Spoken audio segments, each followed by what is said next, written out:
Welcome to Commission Ed, the Air Force Officer Podcast. Here we explore the training and development of America's leaders in the application of air power and the profession of arms. The views expressed are those of the hosts and do not reflect the official policy or position of the United States Air Force, Department of Defense, or the U.S. government.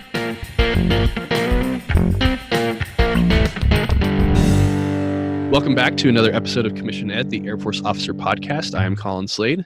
And I'm Reed Gann, and we're your hosts for Commission Ed.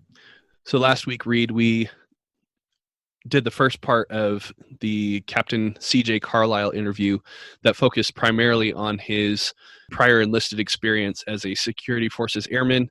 Highly encourage any of you who are joining us for the first time to go back and listen to that first part, as it will set the stage for the rest of the interview as CJ moves into receiving his commission and becoming an officer in the Air Force.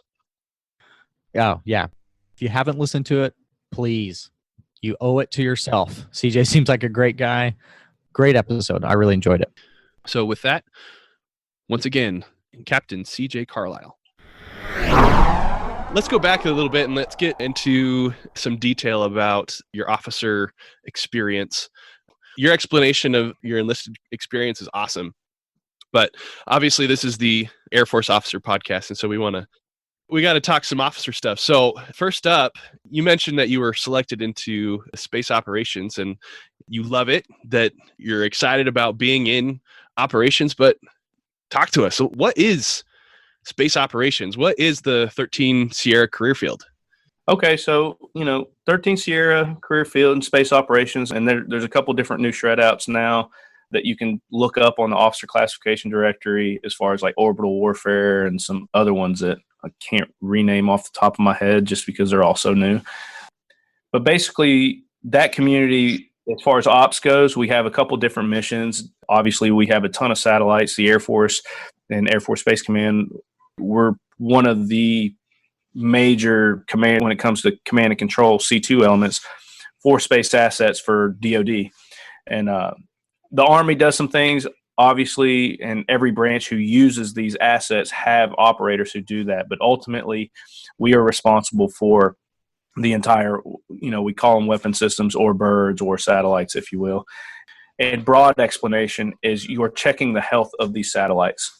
You're looking to see if the satellite's operating within its parameters on what needs to be done. You're checking those telemetry points, and telemetry is like just health of a satellite, data coming down. And you're making sure everything's operating the way it's supposed to be. And if any users are on the satellites and they're having issues, they'll contact whoever's in charge of that satellite, and maybe we can help them work through those issues. You work with a lot of different civilians, Lockheed Martin, Boeing, a lot of the contracting companies that we obviously work through for that stuff. And with everything with Space Force, obviously our focus is changing. If anybody out there, you're listening and you're interested in space, I highly recommend seeing the 60 Minutes. It's called War in Space. There's a 60 Minutes episode on there that really gets into some of the stuff that was classified prior to that episode even airing, about where we're going as a space community and what the realm is. The term that they're using is contested, degraded, and operationally limited environment. They call it a CDO environment.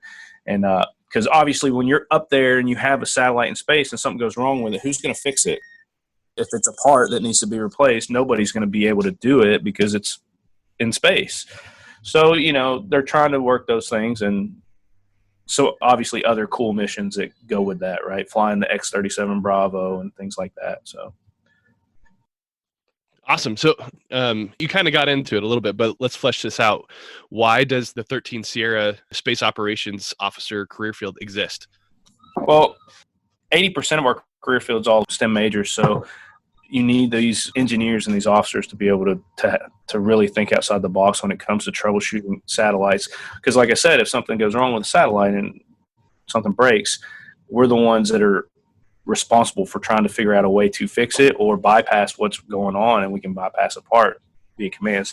But we work a lot with obviously civilians. So I think when it comes to like just the ownership of it, it's kind of similar to how the Air Force was birthed from the Army. When you think about people to have air-mindedness, and back then with the Army Air Corps, how we're going to win battles. Now we need space officers to start developing a space-mindedness, right? And where's that going to go? Where's that lead us? And we need to start thinking further down in the future.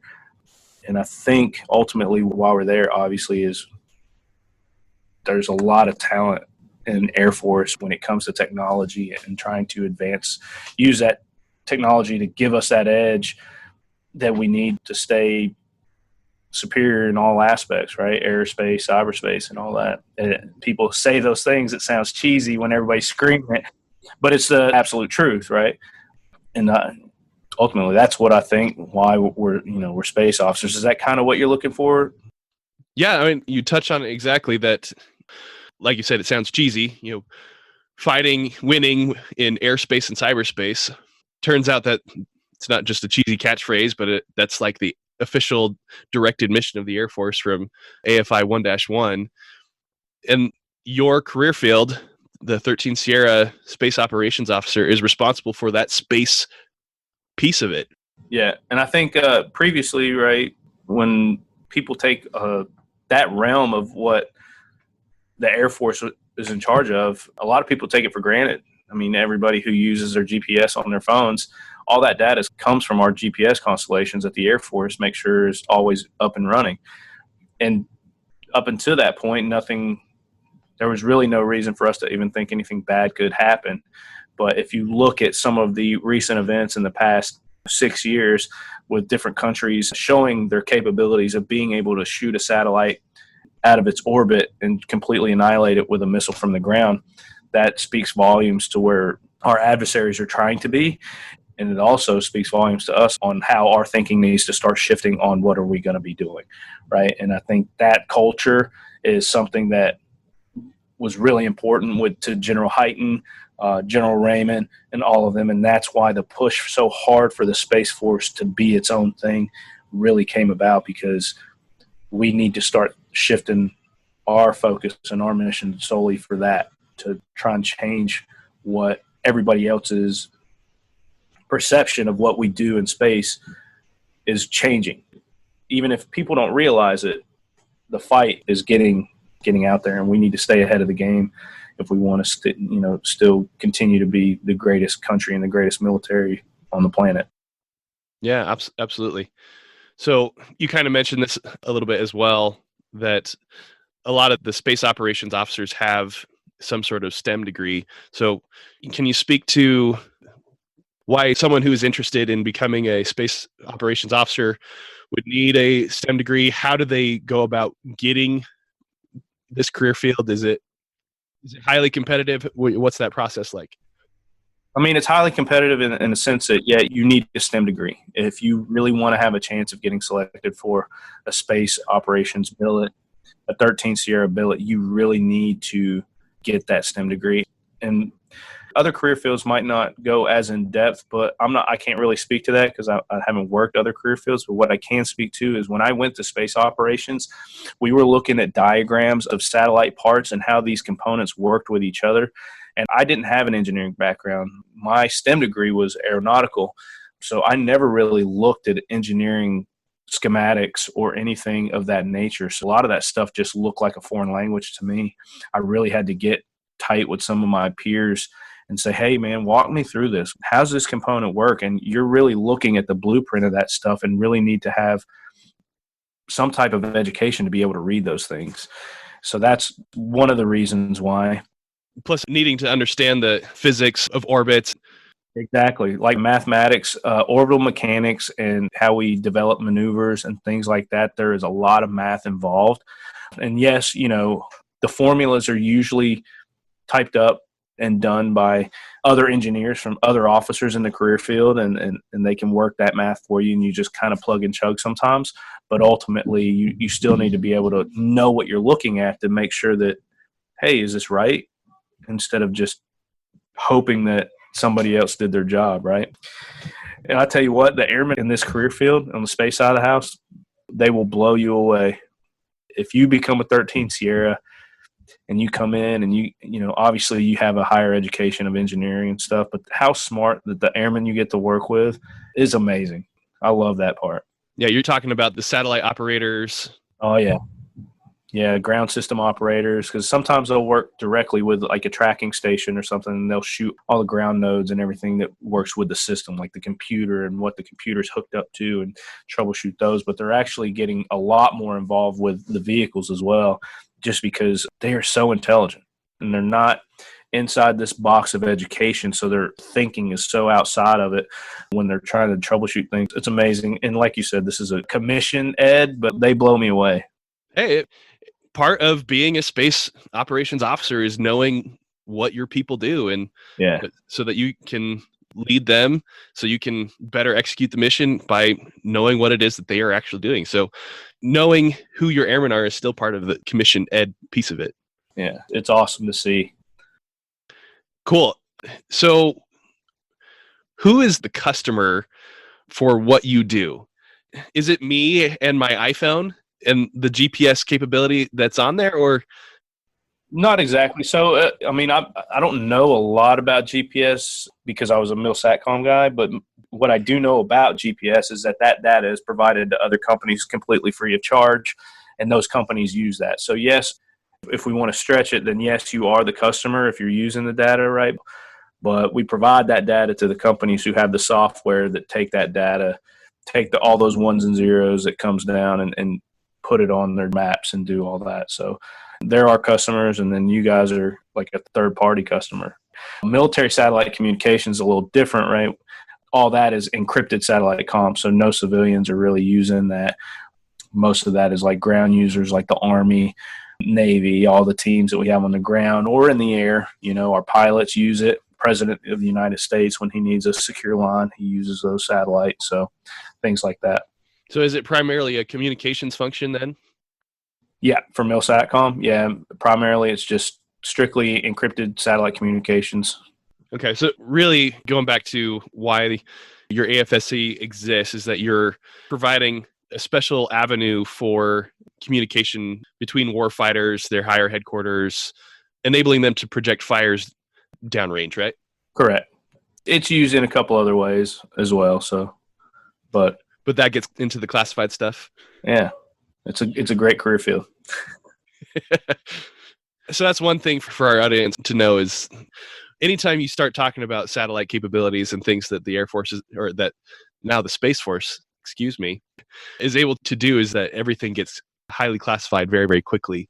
And obviously we are not going to discuss classified information on this podcast. Right. So the warfighter is the end user. They're the customer. You're facilitating their ability to communicate. What other Air Force specialty codes, officer, enlisted, what other career fields do you work closely with in that regard? Intel is huge in the space side. We work a lot with Intel. That's most of it is Intel. We have some users, obviously the ground users, which we already talked about.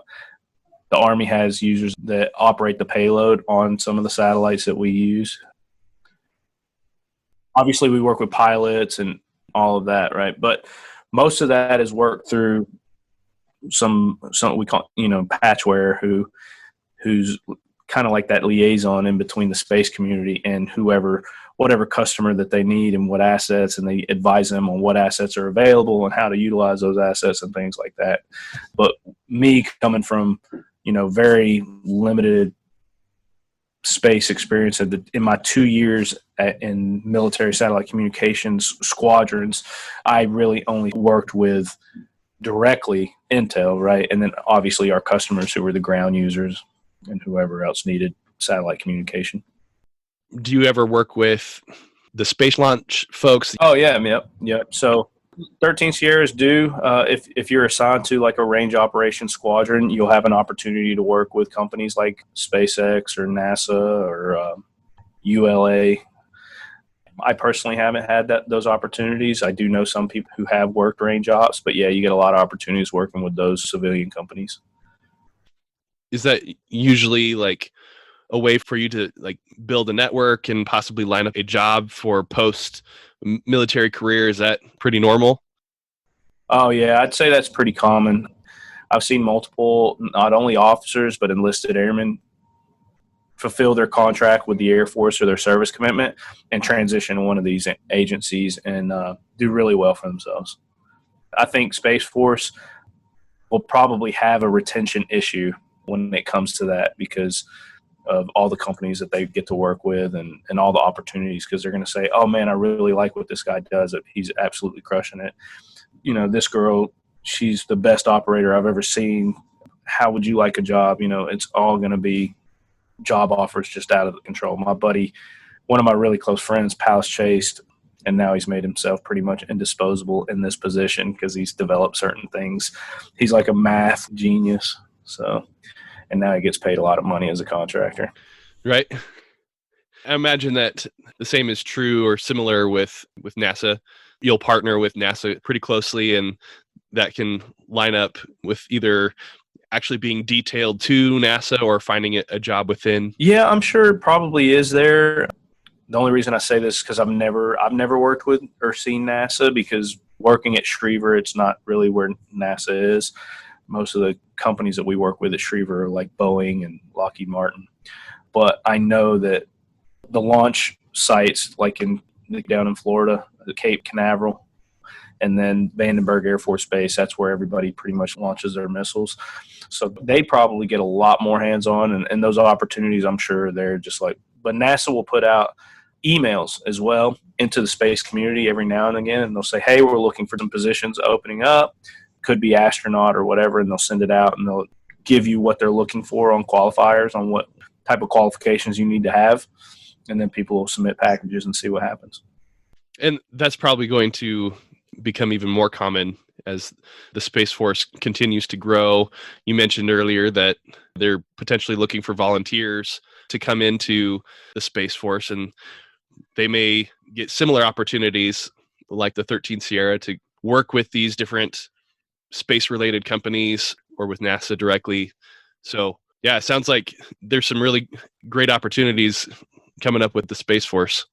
Oh, yeah, absolutely. I mean, history is happening right now. Like, it's crazy for us to be living in this moment in time to be able to see it.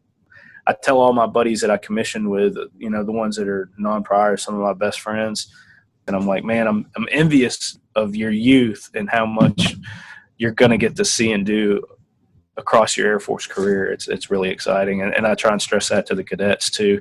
I mean, not only the space community, not just 13th Sierra, that pretty much applies to any Air Force specialty code that you're going to be going into as a commissioned officer.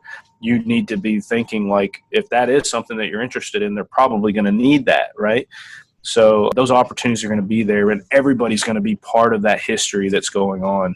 So really exciting time to be in Air Force ROTC, being in the Air Force, and looking to commission.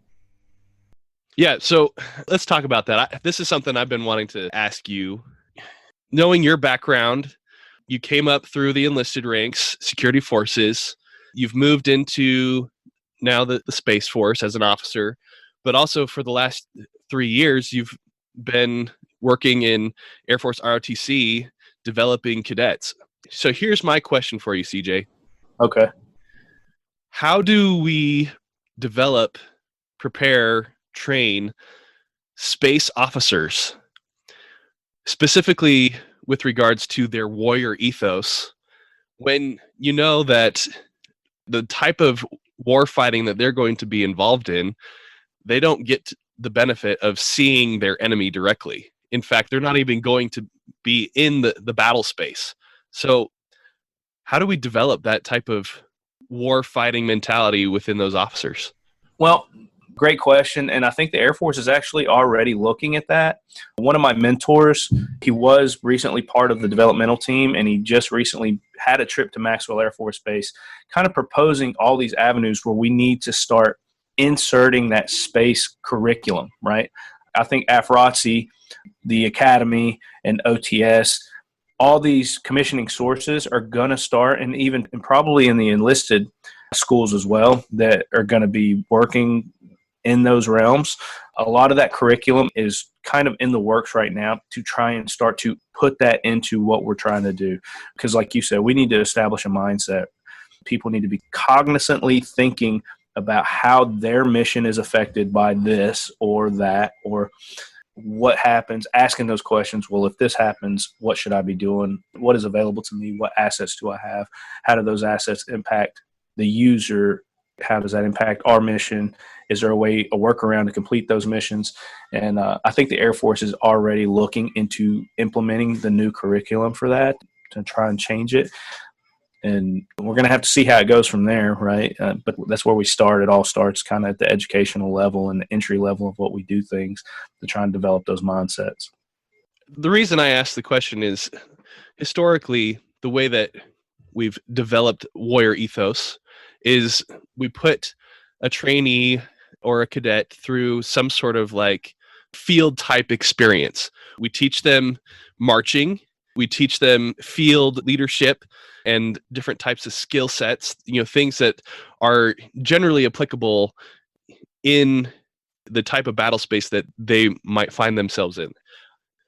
Obviously, marching is a holdover from ancient history and up through the Civil War, and marching was the way that you actually fought, right? Right. Clearly, that no longer serves a purpose as a military tactic, but it still is valuable in training, in helping someone to develop that discipline, that warrior mindset, that ethos. But is that still going to be true? Is that still the case for space, where you're never going to march in space, right? Right. Or teaching self-aid and buddy care in a high-pressure care under fire type situation that still has some applicability even within the Air Force. Right. But not in the Space Force.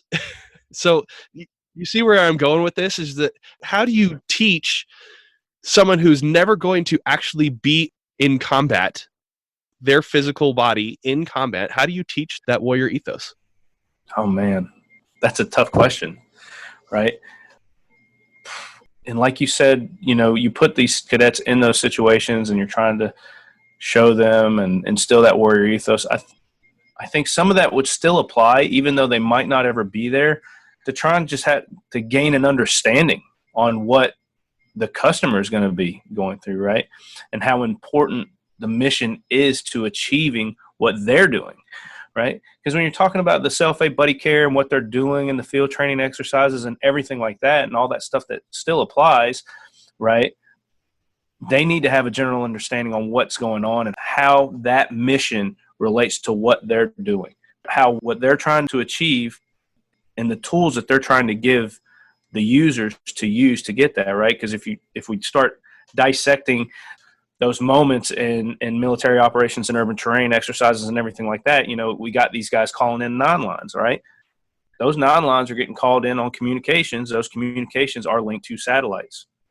I think while it might seem pointless, it does have some value to it when it comes to be empathetic to the person that's actually in those positions, right? And that's how you would try to instill it. And I think deployments are still going to be a thing for space operators, obviously not to the level of what other career fields are going to do, but being downrange and seeing some of that stuff, I think is a huge motivator too in developing that mindset. Drill, I feel like we're never going to get away from. I personally love drill, and I know that we don't normally use it in active duty, but we do use it for every ceremony that we ever do, right? We use it poorly. Yeah, exactly. It's not very well executed most of the time, unless it's like honor guard or stuff like that. But I do like the discipline aspect of drill. Is it something that we're going to get away from? I don't think so. I think that's something that is going to be involved in our training and how we develop our airmen and military members all the time, just because it does instill that level of discipline, but it doesn't serve a purpose as far as like what we do on the active duty side of the house. But back to the mindset, I think that's like why that would still be important for a space operator to learn, right? Because they're going to need to know and really have an understanding of what our users and what those customers could be facing over there. Yeah, I think that's a really important point, and one that I hadn't fully considered before, is going through this process of developing a warrior ethos is not necessarily for you directly.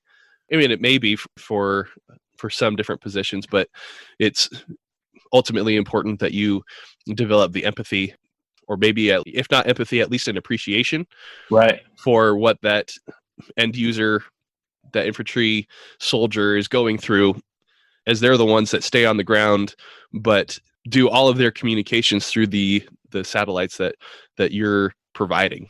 Right. You take any one of those aspects away on when they're trying to execute, it is life and death, not for the person who's working the asset, but it's for the user. So you have to know that and be responsible for those things. So yeah, I really like that.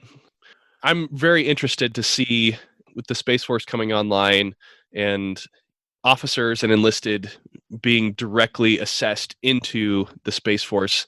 Yeah, there's a lot of work that really needs to be done and established between the cultures. And like you already said, like, what are we going to be training? How are we going to develop those mindsets? And how do you really hit home how important the mission is to these airmen who really, sometimes it takes a little bit more for some airmen to really grasp that, yes, I am sitting at a computer, and yes, what I'm doing can be very repetitive and boring at times, but how important it is for them to be there to do the best at what they're trying to do, so we can provide the best possible product for the user, for the customer.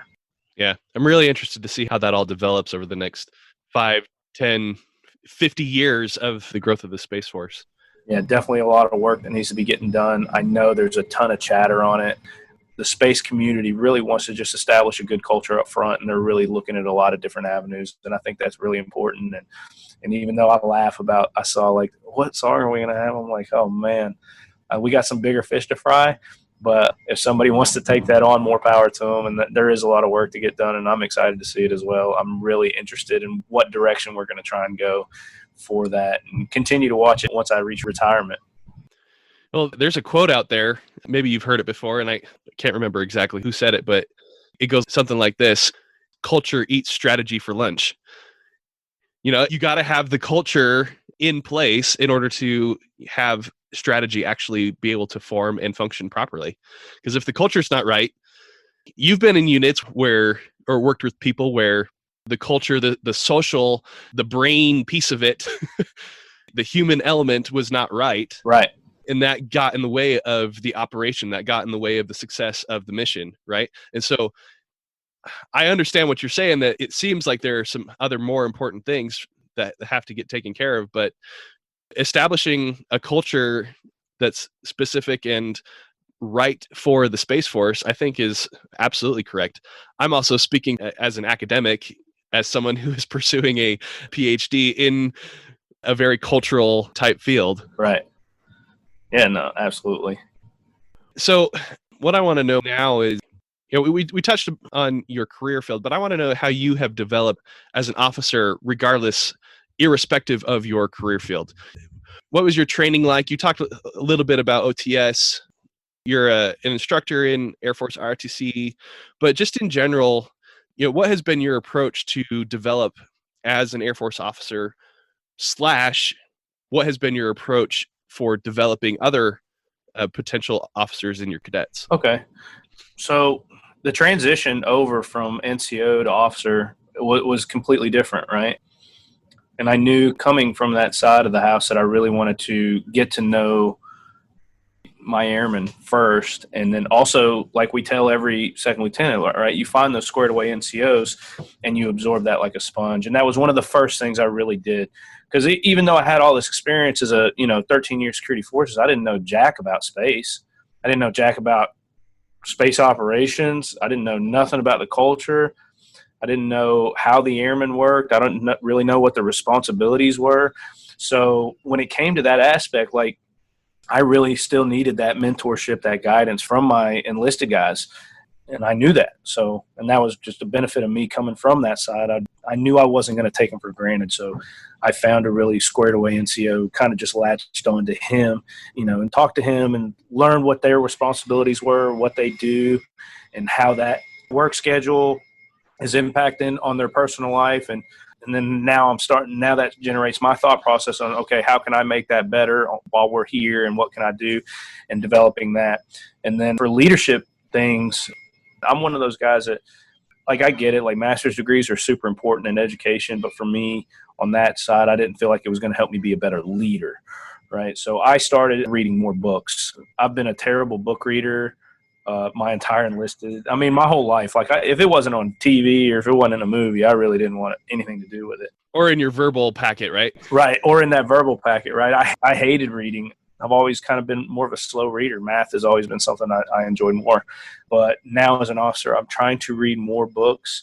Some of the books that I'm reading I finished Can't Hurt Me by David Goggins, which I think is a great book when it comes to talking about that mental fortitude of pushing yourself every time you hit a wall of adversity, and how you need to keep pushing forward and making sure that you're getting out and doing the things that even though you don't want to do, you do them anyway, because you know, one, it needs to get done, but two, you need to develop a habit of doing the things that you don't want to do, because that's going to make you a better person, a better officer, a better leader.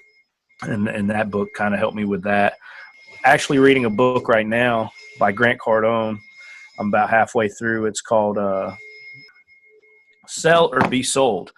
Now, if nobody follows real estate or anything like that, Grant Cardone's really big in real estate and things like that, but it's not just about real estate. He's talking in the book. He talks a lot about how we are constantly selling ourselves during the day, and you have to constantly sell something, right? Us as leaders, we're constantly selling the mission to the airmen because we want them to completely be bought into the mission. That way I know that they're putting their best effort into that. And how do you do that, right? You have to be completely bought into the mission yourself. If you are doing something in a career field that you don't feel strongly about, you need to really get back to reevaluate what your mission is and really start to buy into that. So, because your airmen will see right through you, right? And that's kind of the aspect now that I'm looking at. I am completely bought in. I've been bought into the Air Force and space, but never really thought about it in a selling aspect, and that's kind of cool. Also, just reading a couple other books. I read An Everyone Culture when I first got here at Air Force ROTC, which was kind of how I got my start into reading. Was my deck commander was like, you need to read this book. If you're going to be an Air Force ROTC, I want you to read this book. I read it and I thought it was really interesting, and how, involving everyone and getting those ideas and all those aspects and things that we talk about Air Force really helped me out. So my development is coming from a lot of leadership books that I'm just trying to pick up and read, and try and take what I already know that I kind of do, and then also my bad habits that I have, and working around those, right? Like, one of my biggest bad habits is putting admin work off, right? I hate it. And in the operational Air Force, I could shine in aspects of managing a team and doing some certain things and motivating my team to do great. But if you came and looked at my file system, or it'd be an absolute mess, right? But in the operational Air Force, you're not going to look at that tight, right? But in ROTC, everybody's looking at everything, so you can't hide that. So working on those, I think that's kind of David Goggins made me have to really give myself an honest look and give myself an honest answer on, am I doing what I need to be doing in the areas that I'm really weak at? So I'm going to continue to keep reading. I'm looking forward to going to SOS just for networking purposes. And I know some people, they get really, I didn't learn anything, blah, blah, blah. Well, you didn't learn anything because you didn't want to. If you want to learn something, you can take the worst class that you ever sat in, and you can take something from that class, but you have to be open-minded to take it from the instructor, right? Because I think every instructor who's out there trying to teach, they're trying to get something through to the student, whether they're super good at it or terrible at it. There's something to take from that. There's something to learn. So having that mindset of like, I'm going to learn something from every experience or opportunity that I have, regardless of me thinking it's great or me thinking it might be the worst thing ever. I'm going to try and take something from that, and I'm not going to have that negative attitude, because then you put that wall up where you just don't even want to learn. So if you go somewhere, a class, TDY of any sorts, and you come back from that and you're like, man, I didn't learn anything. Well, why? That's your fault. So that's kind of where I'm at. That's how I'm trying to develop my leadership, how I'm trying to be a better leader, right? and kind of the attitude I keep taking forward on through the Air Force. Yeah, listeners of this podcast will know that we promote the idea of professional reading quite a bit. That I feel especially that our commissioning sources don't do a very good job of requiring professional reading, and so we're trying to push that here, pushing personal development and professional development through reading. So I really like that you brought up some books I have not read. Can't Hurt Me, but I have listened to various different podcasts with David Goggins on it, and he is phenomenal. His experiences, the type of personal leadership that he has developed for himself, I think is absolutely amazing and speaks very well to kind of what we were talking about before, about how to develop a warrior ethos and that desire to really push yourself beyond your own perceived limits. So yeah, highly recommend to our audience that they pick up a book. And if you're interested in looking up Can't Hurt Me by David Goggins, we'll certainly link that here in the show notes. So I'm also interested to know, CJ, how you have communicated that type of leadership development to your cadets while you've been in Air Force ROTC. What has that experience been like? Well, it's been great, right? I try and take the curriculum that, AFROTC headquarters goes down, and then a lot of times I'll make sure that I'm covering those bases that big Air Force wants us to cover, right? But then I also really apply everything that I do, that I've seen, that I've done in my classes. I'm super transparent with who I am as an officer, as a leader with my cadets. They know me very personally. I think that I'm pretty approachable. I would like to think I am, right? But who really knows? But I don't know, CJ, you scared the bejeebus out of me. Yeah, in field training, I'm sure I'm super scary. I got that feedback too.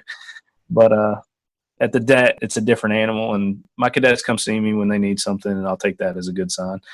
Like I said, just like how I talked about what books I'm reading, as I'm reading those books, if I see something in a chapter that really sticks to me, I'll try and make sure that I can apply it in some type of lesson.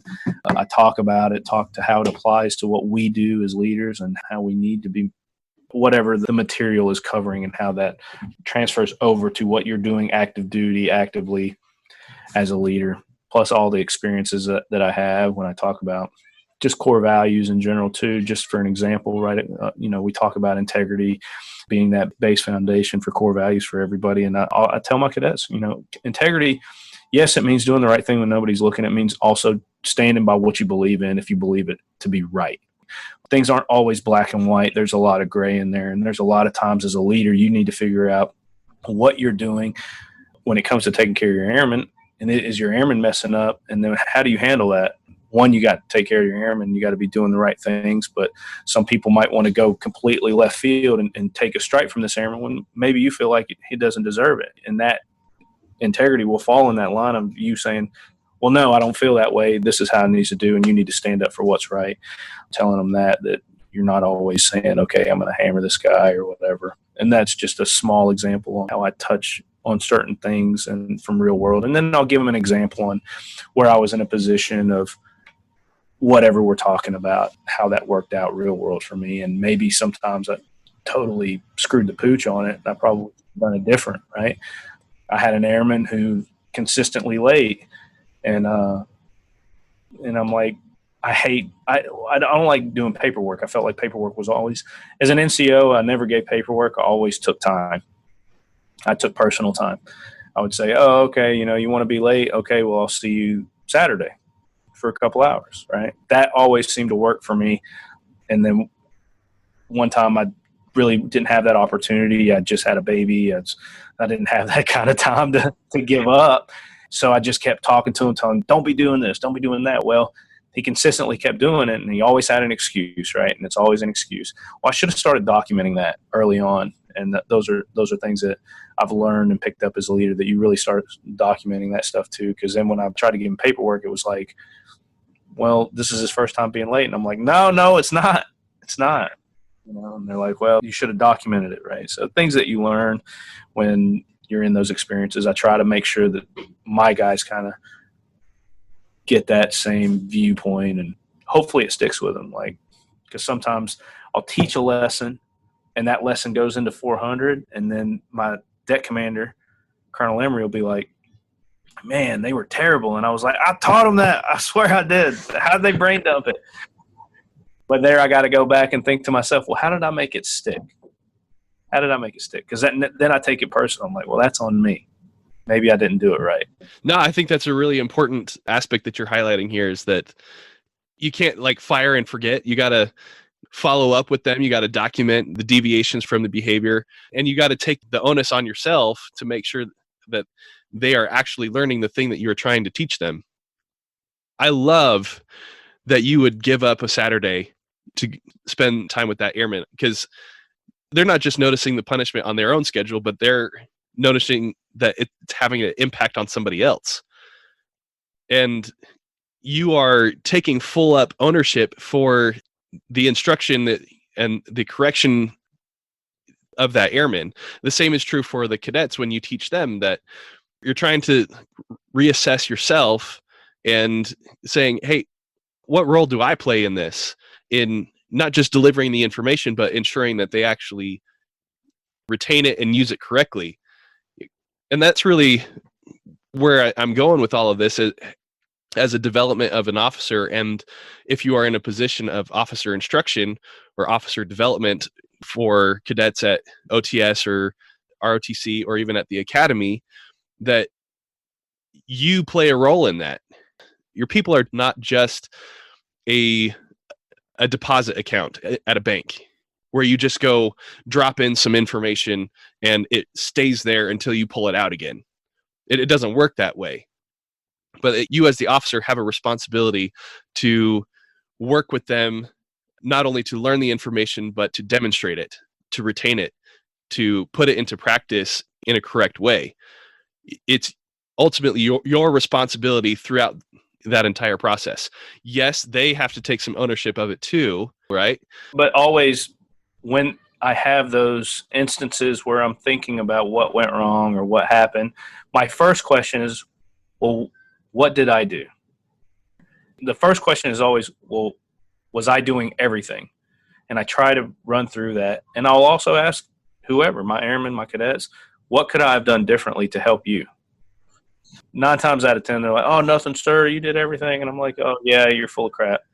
Because when I leave here, you probably got plenty. And that's what I want to know. Write me a note. Like, I got some pretty thick skin for the most part. I can handle being told if they feel like they're not getting what they need from me. So don't be scared. But that first question is always, what could I have done? Well, and you're saying that it's not just the first question, it's the second question. It's the first question that you ask yourself, and then it's the second question that you ask to your people. So assessing self and projecting yourself backwards, this kind of goes into what you've been explaining with how you develop your cadets. What is something that you know now that you wish you could tell Airman Carlisle or Cadet Carlisle? What is the advice that you would want to give them? Probably just, you need to buy in. You need to buy into what we're trying to do, what the mission is. Like I said, I had a very selfish me viewpoint as a young airman. And if I could change anything, it would probably have been that. How do my actions affect others? I need to be bought into the mission so that way I can support everybody else. I was bought in selfish reasons on how well I wanted to do because I performed well. But that performance was self-motivated through what I wanted to achieve, not what the mission was trying to achieve. So I really wasn't doing a lot to help others around me perform at the same level that I was performing. Not because I thought I'm going to outshine everybody. That wasn't the thing. It was just, I just figured, if everybody else wants to perform, they'll perform too. Whatever, I'm going to take care of me. So early me, I would say, buy in. If you don't like it, you have to figure out why you don't like it, right? And then is it something that you have control over, or is it something that, you don't? And if you don't have any control over it, don't let that bother you, and then try and focus on something that you do have control over to get better. And then also take on opportunities. I didn't take on a lot of opportunities as a young airman for certain schools and things like that, because I wasn't sure where I was going, where I was going to take this career field. But then as I progressed on through my career, I was like, man, I wish I would have went to that school when they gave it to me. That would have opened up way more doors, or man, I would have learned so much more if I would have done that. So take on those opportunities. Don't shy away just because it doesn't fit in your schedule because you think you're so busy because you got this and that going on. Because as a young leader, as a young airman, as a young officer, and if you're not married with 0 kids, I promise you got plenty of time. You got plenty of time on your hands to do some great opportunities. And as your life gets even more complicated and as people start to take on more responsibilities, you can still find time if you really want to do it, if you challenge yourself. It's never going to be easy. So you got to challenge yourself. Like, shoot, dude, we're off today, but we're doing a podcast. For what? It has nothing to do with us. This is no monetary. This doesn't do anything for our careers. It doesn't do anything for us, really, besides just trying to put that little bit of extra effort into helping other people understand the importance of what we do as Air Force officers and trying to buy in early as a culture, right? So, those are things. Like, I woke up this morning, I'm like, oh, man, let me get a coffee. I didn't sleep good last night, right? Trying to come up with any excuse. And I even texted you. I said, man, let's try and push this to the right at 9:30 because I was going to try and hit that snooze button. But then I was like, I lay there for a second. I said, nah, F that. I said, Slade's been trying to get me on. I said, man up and get out of this bed right now. Go make some coffee. And that's when I texted you, like 2 minutes later. I was like, disregard. I'm ready. You know what I mean? So, it always applies to something, push yourself, get your butt up and go do it. Just get it done and make it happen. We've talked about this on the podcast many times before, is that this is not just a job. This is a profession, and it is all encompassing. It is a 24/7, 365 type of gig that, just like you said, even today, which is Martin Luther King Day, the universities are closed. Today is not a duty day for us. And yet here we are talking about this profession and how we can be better officers ourselves, how we can help those who are already officers or those who are interested in becoming one, how they can become better. Because you and I are bought in. We believe in this. We believe in what the Air Force and the Space Force are all about, especially on the officer side. Yep. And we want this country safe for our kids and our kids' kids and their kids' kids, and continue on with this tradition. And it only happens if people step up to the plate and buy in, early. So the earlier buy-in, the better on for your career, the more progression that you're going to get and the more you're going to get to learn. Because those things that people don't want to do are just opportunities to learn more, man. Yeah, man. So we've touched on so many awesome topics. CJ, I really appreciate you coming on here, sharing your experience, your expertise. So I've got 2 final questions for you. First one is, if somebody wants to get in touch with you because they're interested in the space operations career field, they want to pick your brain about your time as an instructor in Air Force ROTC, how does someone reach you? Yeah, absolutely. So I'll be working still at UMass Amherst till July, and then I'll report to my next unit at Buckley. But that email address is probably the best. It's probably the one I check most frequently, and that's ccarlisle@umass.edu. And we'll link that in the show notes too. And if you listen to the podcast later on and then you're like, hey, I'm coming to Space Force or whatever, and you want to reach out to me, and once I have better access to our .mil accounts, you can also reach me at christopher.carlisle.2@us.af.mil. There's another Christopher Carlisle in the Air Force. Apparently, I don't know how that worked out. I haven't met him, but I should be the only captain that you find when you pull it up on the global, as far as I know. You are on Facebook. You're part of the Facebook group right now. So listeners of the podcast can also find you there too. Absolutely. Yep. You can find me in the Facebook group and just hit me up. Like, just send me a message and say, hey, I listened to the podcast on Commission ED, and I don't accept random people's friend requests on Facebook. CJ, will you be my friend? Absolutely. Forever. Awesome. Forever, Slade. You know that, brother. Facebook official. Yeah, absolutely. All right, CJ. So my last question here for you. What does it mean to be an officer? Oh man, everything, right? To me, what it means to be an officer is to set your airmen up for success in whatever success career path that they want to take. Make sure that they don't make the same mistakes that you made, and do everything you can to recognize them when they need to be recognized. As far as me being an officer, that's it. Like, to me, leadership is about taking care of my people, and it always will be. So, if I can help my airmen, that's what I'm going to do. And that's what being an officer is about, right? Executing the mission obviously is going to come with that, but taking care of your people. Love it. Well, thanks, CJ. Is there anything else that you want to leave for our listeners? Man, if they're still listening, I feel like I probably bored the crap out of them. So thank you so much for having me on. I think this is awesome what you're doing. It speaks volumes to you as a leader on putting this effort into it. I think it's great, and I'm just thankful to be a part of it. And if they have any feedback for me, obviously feel free to hit me up with that feedback as well. Hopefully I didn't say anything to make anybody upset. Or nobody's going to be upset. You didn't drop a single F-bomb. That was difficult for me. I had to be very cognizant of that. Yeah. No, we're all good. No, thank you so much. I appreciate it, Slade. Seriously. So what did you think of that second part there, Reed? What do you think about CJ's experience in becoming an officer, and what comes to your mind with regards to his experience there? Well, first, just how different OTS was when we went through, right? We both had the experience of an upper and lower class, but because of his prior experience, he didn't enjoy the upper class, lower class construct nearly as much as I think those of us who had zero military experience. And I think that experience was pretty universal.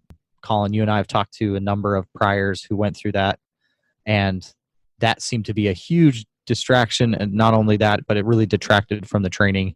And as much as I think there were benefits to that process for OTS, I understand why they went away from it. And I think it's universally a better result. But yeah, I definitely thought about that.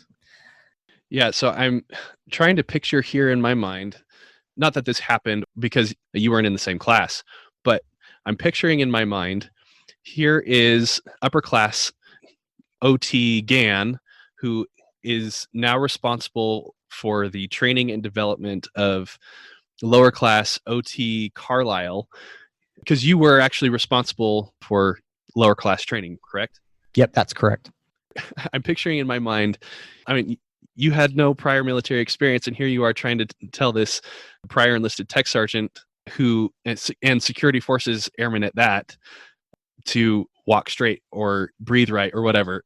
Yeah, here you go. So no lie, there was a prior enlisted PJ in my lower class, Silver Star, who had jumped into combat and so had what's called a mustard stain on his jump wings. So if you have jumped into combat, the star above your jump wings is authorized to be gold, and it's called a mustard stain.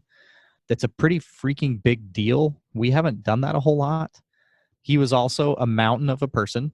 So here I am. I'm a diminutive individual. I'm not the largest person out there. 5'8" on a good day. Maybe 165 pounds. After we've thrown you in the pool. And he was much bigger than me and had literally done it, had been in it. And yeah, he was in my lower class. Yeah. I was keenly aware, Colin, of my inadequacies. And so is he. Yeah, absolutely. And I think the danger, where it went sideways is if people were not self-aware enough to recognize. And I actually recall a moment pulling that individual aside and saying, hey, we get it. We respect you. This is part of the game. This is my training just as much as it is yours. Help me, help you, and we can both grow together. So it had its pros and cons, but yeah. Oof. I was aware of my inadequacies, Colin. Yeah. And good for you on having that self-awareness and taking the time to talk to him. It's such a comical thing to imagine in my mind. And it was comical in reality. Promise. One of the biggest things I'm thinking about is all this Space Force stuff.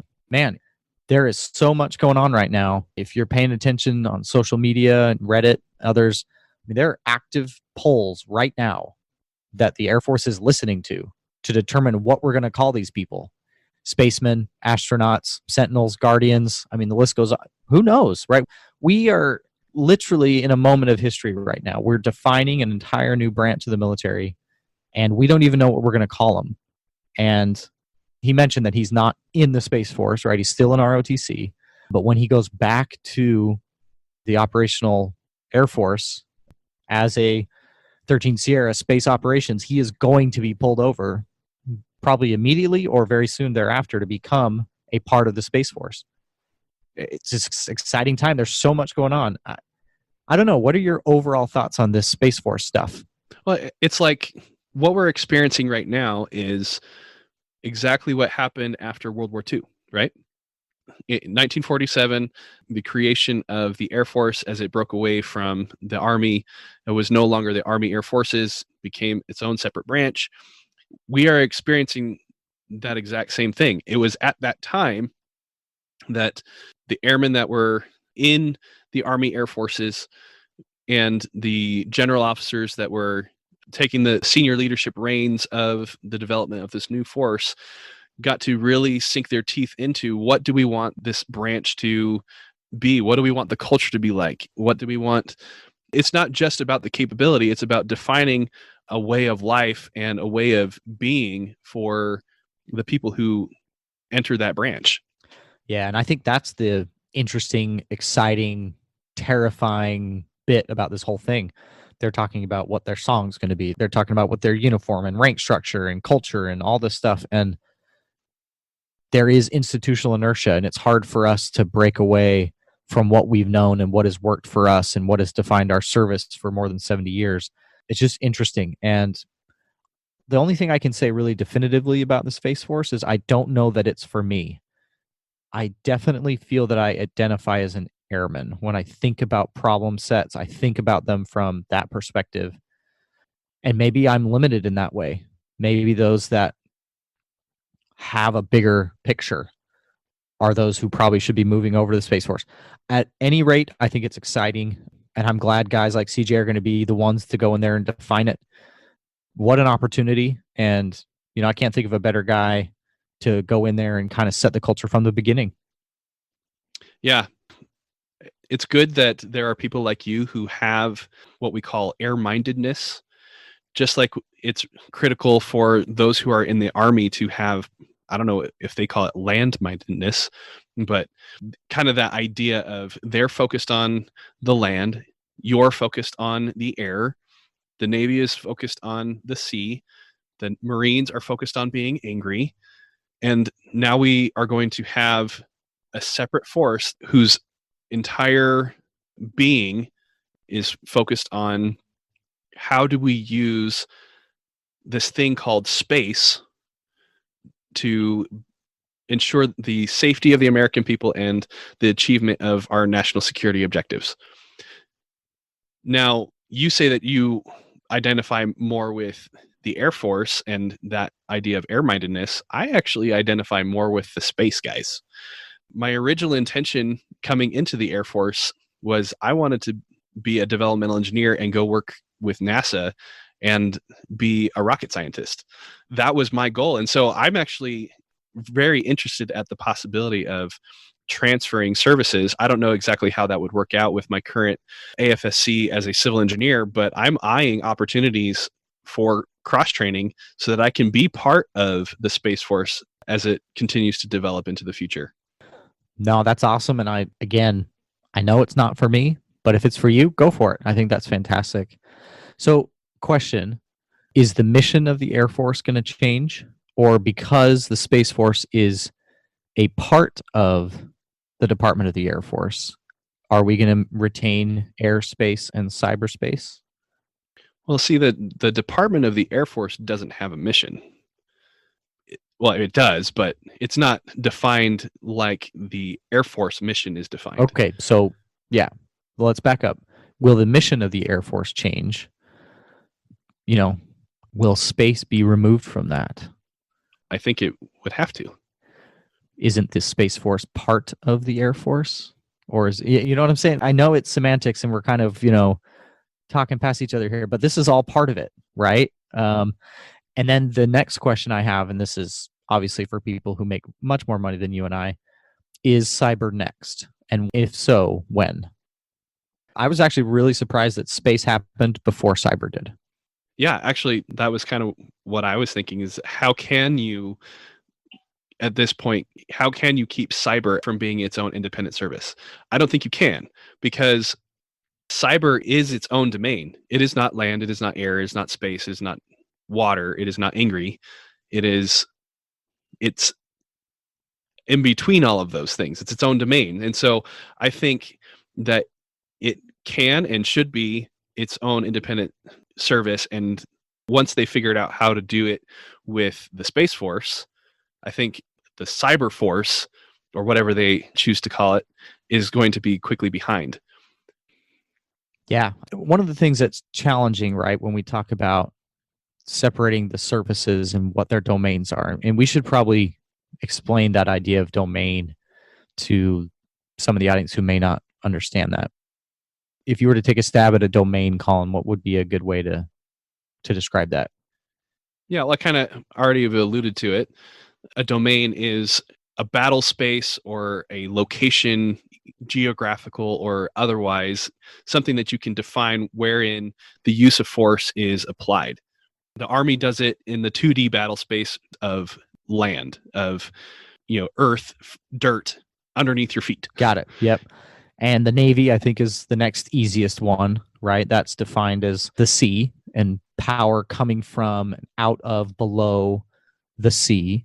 The Marines are in the transition zone, right, between the sea and the land. And the air, we've basically owned everything above 5,000 feet, right? We basically own all of that. Space, I think, is a little bit harder to define as a domain than cyber, in my opinion. That's just me. Where does space start and air stop? I'm sure some scientist out there is going to tell me, well, got it. But I don't know. I think cyber is a little bit easier because it's completely man-made. We built it. It's very straightforward what it looks like, what it feels like. At least it is to me. It's a little squishy, right? That's something you've used in the past. It's a little bit squishy for me. Yeah, and another thing is that these other domains, land, air, and sea, are a place where a human regularly goes and where combat operations actually take place. Or you can send a man to space. You can imagine, Star Wars happening, spacecraft flying around, shooting each other, explosions out in outer space. But when it comes to cyberspace, no man is ever going to get into cyberspace. So how do you define that domain? How do you define combat operations where flesh and blood are not directly on the line, right? Yeah, it's definitely an interesting thing. And who knows what the future holds in the next 5, 10, 50 years. But it's definitely an exciting time. Yeah, and we get to be part of that. I mean, I can't imagine that it's going to take more than 5, 10, or even 15 years to get the Space Force fully up and running and to the point where it's like fully defined and the culture is starting to take root, and all of the lessons learned from doing that are in place so that they can do the same for cyberspace or for Cyberforce or whatever. So we get to be here to see that. At least that's what I imagine what will happen. Yeah. Exciting stuff. What other thoughts did you have from, the second part of CJ's interview? So the main thing that I continue to wonder about, and I asked the question of CJ, and it goes right in line with our conversation now about the Space Force. CJ definitely has a warrior ethos. He's prior enlisted security forces, and he's been in a position as an Air Force ROTC instructor where he's able to impart some of that knowledge and that warrior ethos into his cadets. Like we were just talking, the air is still a domain where people fight. Life and limb, flesh and blood are on the line in the air. and I want to have this conversation again with CJ in the future. How do we teach warrior ethos to those that are coming up and are going to join the Space Force? When you can't see your enemy directly, and when your own life is not on the line because of your engagement with the enemy, how do you train, how do you develop warrior ethos in the space environment? Yeah, I thought that was an interesting question, and I'll offer a bit of an opinion. I think we're already a lot of the way there in the Air Force, because let's think about a nuclear operator, right? The guys sitting down in the missile silo. They can't see their enemy. They will absolutely and can absolutely employ lethal means, but for them, it's a screen. Let's talk about the RPA community. Yes, they can see those people and individuals and vehicles and sites and locations, but they're not real to them as much as they are to the person on the ground, right? If they're looking at a screen, yet they're absolutely warriors. They're going to employ lethal force. So I think the Air Force has been going that way for a while. You could even think about fighter pilots using beyond visual range tactics. They can and do and have the capability to shoot down aircraft that they can't physically see. So I think the Air Force is uniquely positioned to help give lessons learned and to be the parent, if you will, of the Space Force in that regard. How they will take that on and what that culture will look like and what training mechanisms they will use. I'm not sure it'll be too drastically different from what we already do now, but yeah, definitely an interesting question, and I am curious to see how they move forward with it. Yeah, the ability to project force using nuclear weapons or dropping bombs from aircraft 30,000 feet in the sky, or even just the ability to be 1,000 yards away using a high-powered sniper rifle with a scope. This is a principle called mechanical and physical distance that enables killing and the use of force, and is addressed fully in Lieutenant Colonel Dave Grossman's book On Killing. I mentioned that book in our first episode. Bring it up again here because I think it's applicable to our discussion. Yes, the Air Force is very good at teaching warrior ethos through the lens of mechanical and physical distance. But I think that the Space Force and the Cyber Force or cyberspace, the use of force through those domains, is a little bit different in that they are not necessarily kinetic in nature. I mean, certainly there can be and probably are, I don't know because they're classified, ways of delivering kinetic force through space, but cyber is not a kinetic use of force. It is digital. It is, I don't even have the vocabulary to describe it. So I don't know that the way that the Air Force is currently teaching warrior ethos in its commissioning programs and through BMT is going to have the same effect and application for the Space Force and cyberspace or whatever it becomes in the future. Yeah, totally fair. It's interesting stuff. And so saying that, if the Department of the Air Force and its commissioning sources are going to be the source of officers for the Space Force and whatever cyber becomes, then I think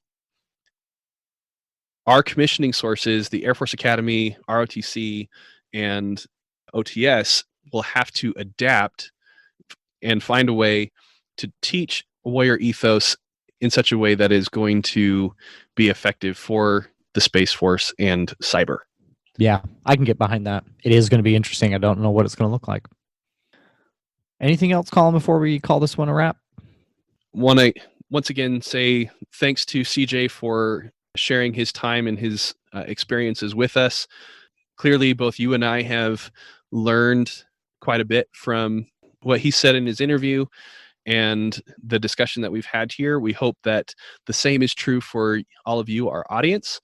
And Once again, we invite you to share this information, these episodes, with your friends, your family, anybody that you feel will benefit from it, either because they are an officer in the Air Force or soon to be in the Space Force, or someone who is interested in joining the Department of the Air Force in either capacity sometime in the future.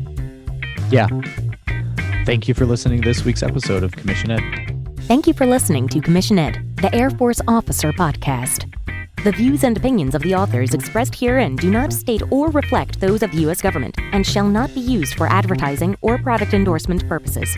Mention of any specific commercial products, process, or service by trade name, trademark, manufacturer, or otherwise does not necessarily constitute nor imply its endorsement, recommendation, or favoring by the U.S. government. The mention of companies by name is solely for the purpose of discussion and should not be implied as endorsement.